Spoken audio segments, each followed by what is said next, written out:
90 point. KSYM, San Antonio College Radio. This is the Urban Suite D Major, Cheryl Meadow, and joining us in studio right now, all the way from Austin, Texas, we have our friend Two Stoned in studio. How are you this evening? We're in the building. What's going on? Glad to have you here. Please introduce your guest as well. Yes. I got my boy Locos Dollars with me out of Beaumont, Texas. You know, he hanging out in the city, running around. So he was in a lot of the studio sessions when I was knocking out my album TWO. So he ended up on a lot of the tracks. So he's here with me tonight. My boy Locos Dollars. What up? Yes, sir. How y'all doing tonight? How y'all doing, man? It's your boy Big Dollars, not the little one, man.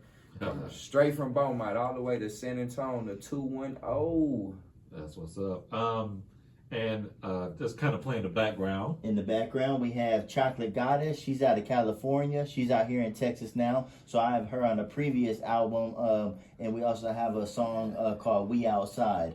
So that's a good hit that we like to promote and push everywhere. So she's here with me as well. Chocolate Goddess 626 on Instagram. Welcome to all of y'all for being here. Truly appreciate it. Yeah, it's awesome, man. So it's a good feeling to be out here on the radio. That's dope. Yeah, definitely awesome.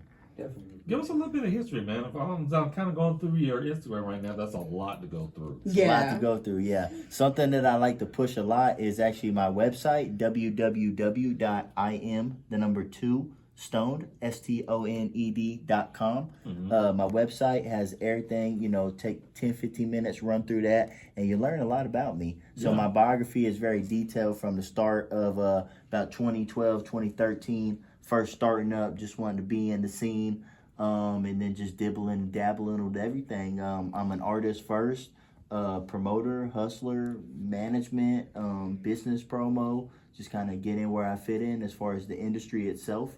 I've toured all across the United States with my buddy Riff Raff.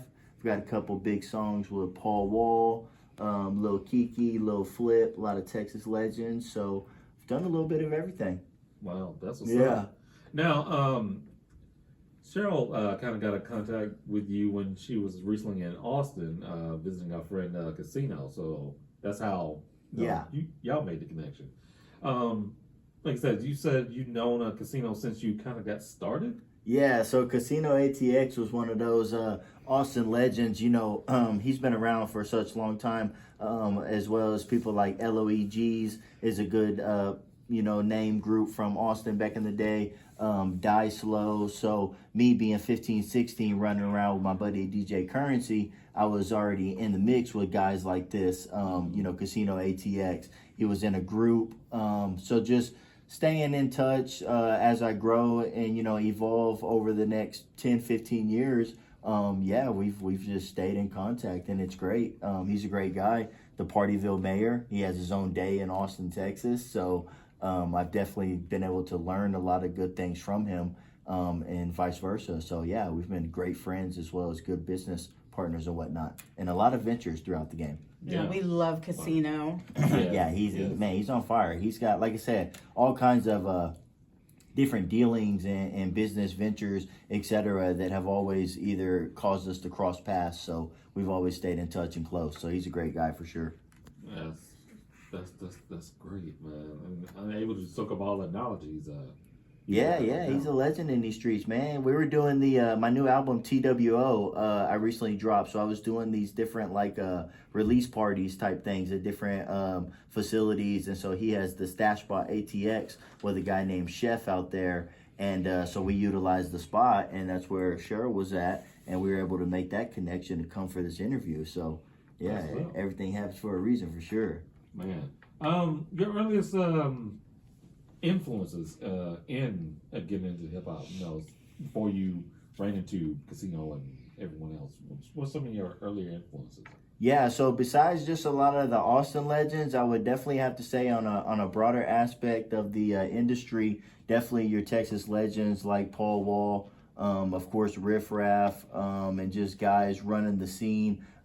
Even to extend to the West Coast, like your Ice Cube, Ludacris. I just enjoyed all these people that were involved with the music, but not just the music. Yeah. They were, venturing off in different lanes that still went back to music. So that was always cool. So definitely like Ludacris, Paul Wall, Riff Raff, of course, Ice Cube, couple good names.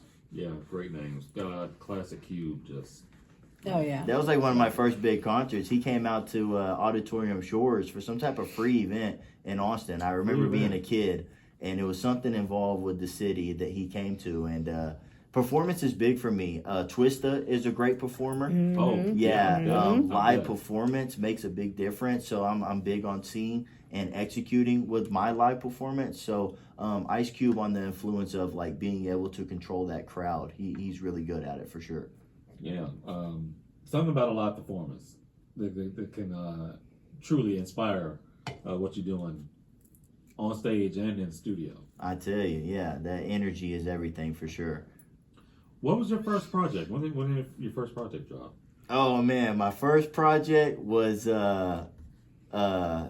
probably a mixtape, honestly, back in high school called Lil Chris, Cocky and Conceited. Oh God, how bad was it? I listened back to the tracks like these people weren't haters, man. They were just being honest. Wow. That's some dookie, man. Back in the day, 2012 through 15, we were just grabbing any and every beat that was on YouTube and freestyling to it. Yeah.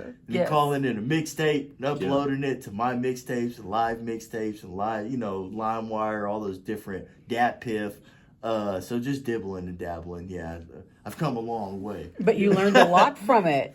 You learned a lot from it because it learned. got you connected to DatPiff and all that. Exactly, So- yeah. And so I was very grateful and thankful to be a part of this industry scene right before your Facebooks and all these social media started really taking over. Yeah. So I understood you still had to have those face-to-face interactions, going city to city, state to state, connecting with these people, not just having this big following online. So yes, live mixtapes, my mixtapes, DatPiff, these were great resources because this was right before the streaming era Yeah. of things. So, 20,000 downloads was like how they're trapping out the trunk, 20,000 units. So it was definitely a game changer for sure with all those websites. Yeah, it's good that you now understand and went through the whole concept of hand-to-hand combat. I tell you. So you knew the hustle before the hustle. Yeah, now somebody running around with 2 million followers like, well, why don't you know me, man? What do you mean? I'm big on Instagram. Like, dude, bro. Still real life people running How around. many millions people on Instagram? Oh man, Right. yeah. So that it's a big reality. So like I said, it's a big reality check, but something I'm grateful to be a part of right before it all really started changing big time. That's what's up. That's what's up. We're gonna get into a little music, and when we come back, we're gonna talk about some of the adventures that you've had, and also how you connected with the two guests that you have as well. Absolutely, yeah. Let's get to it. Yes, indeed. And y'all, stay tuned. We've got more coming up with Two Stone. Do not go anywhere. In this block of music, we have a track from Austin's Nook Turner and a track from our friend Corey Kendricks. But let's go ahead and get into Two Stone from the latest project called Two. This is Texas Strong. Do not go anywhere. More coming up, y'all. This is the Urban Suite, KSYM, San Antonio College Radio.